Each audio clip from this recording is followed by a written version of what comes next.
man, that's a hard. Was he okay? Did they have to? I don't know if you could say Joe from the Bridge is okay. I mean, he was just in the studio, and he didn't make a lot of sense. And here's where it unravels. We're talking about the NHL top 20 centers list. There it is again. Oh, I got the back of his head on the boards, too. That's tough. So I'm just going to read this off. Connor McDavid, obviously number 1. Number 2 is Nathan McKinnon. Number 3, Leon Draisaitl. Number 4, Barkov. Number 5, Crosby. Number 6, Reichel. Number 7, Auston Matthews. Number 8, Braden Point. Number 9, Scheifele. Number 10, Suzuki. And I'll just go through the top 20. Sorry to overload everybody with the information, but we have to talk about this. So there's your top 10. Number 11 is Jack Hughes, Robert Thomas, Aho, Hirschire, Larkin, Stützle, Hintz, Thompson, Celebrini, and Bennett round out the top 20. Now, Joe was of the opinion that Auston Matthews should be higher, and Fess and I both ixnayed that. Where are you? Well, the point that Joe from the Bridge made, which may speak to the condition he was in after that hit, is Struddy. He made the point he believes that Matthews should be ranked ahead of Barkov. No. To which I said, did you not see who won the past 2 Stanley Cups and who was the captain of that team? How do you see that one, Struddy? The problem for Barkov is that he plays in Florida. If he played in Canada, they'd be erecting statues about this how great of a player he is. I mean, he does everything well. He is just such a great player. So, no, I don't have Matthews any higher than that at all. I mean, you got Sidney Crosby still playing at a high level, Jack Eichel, the 2 guys from Edmonton. I could not at all endorse any idea where Matthews moves up that list. But it's okay to be 7th. I mean, you're the 7th best, or, let's say in that area, best center in the world. That's pretty amazing. Now, can he push his way up that list? Sure he can. Sidney's not getting any younger. There's the ability for him to really flex his muscles, continue scoring, and push his team deeper than they have with this new mix they have here with the Leafs. But as it is right here today, the end of August, there's no way I could endorse him going up higher. Could you endorse Barkov going higher than number 4? McDavid, McKinnon, Draisaitl ahead of him. If I'm starting a team and I get to pick one player, those 4, who's your last pick? That's a good way to put it. Yeah. And I love Barkov, right? You're asking me to pick amongst my 3 favorite kids here, right? Yeah. So that's the hard thing. All different. You think about what I love about the sports is that, Feschuk, all 4 guys are so different, right? Connor just overwhelms you with speed and kind of grace. It's dominant. McKinnon, speed and just raw power. Like he looks like he's just cutting through the ice. He's so powerful. Leon, still pretty fast, but big, smart passer, big shot. And then you got Barkov, who's just covers all areas of the ice, big and strong, still scores when he's shut down other teams' top players. I mean, they're all different.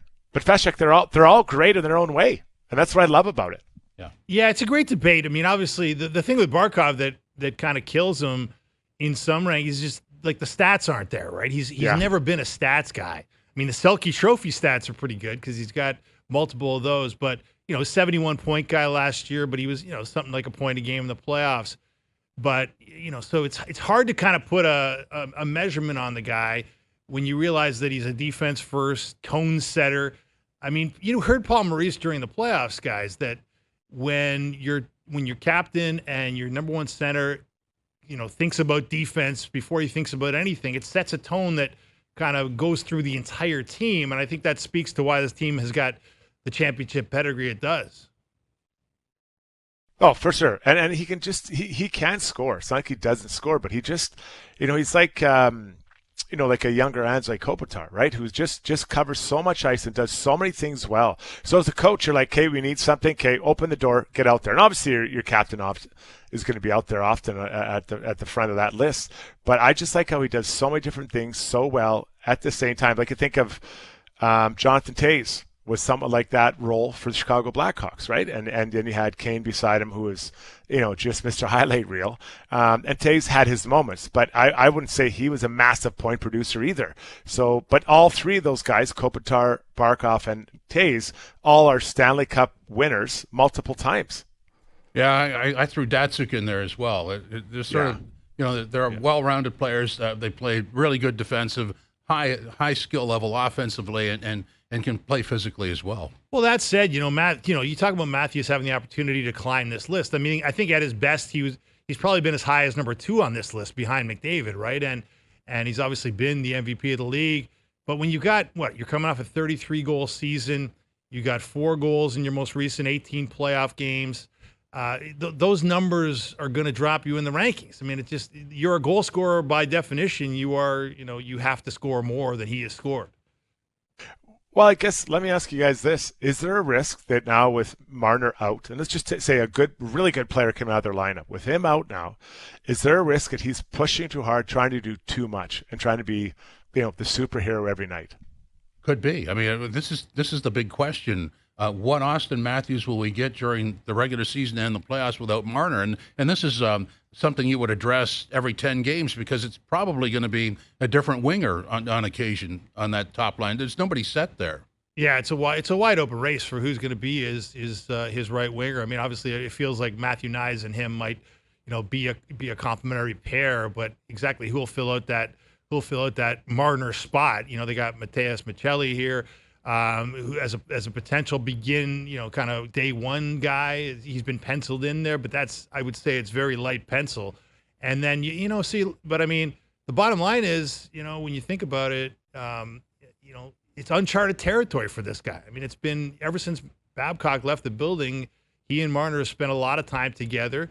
And, there's that sample size. People have been pointing to the sample size of, a 40-something games where Matthews has played without Marner in his career and scored at similar rates to when Marner's been in the lineup. But it's a really small sample size. If you look at the bulk of their careers together, they really did help each other an awful lot.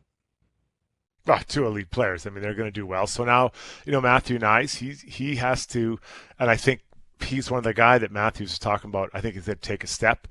He's a guy that has to take another step. What did he have, like 50 points last year or something off the top of my head?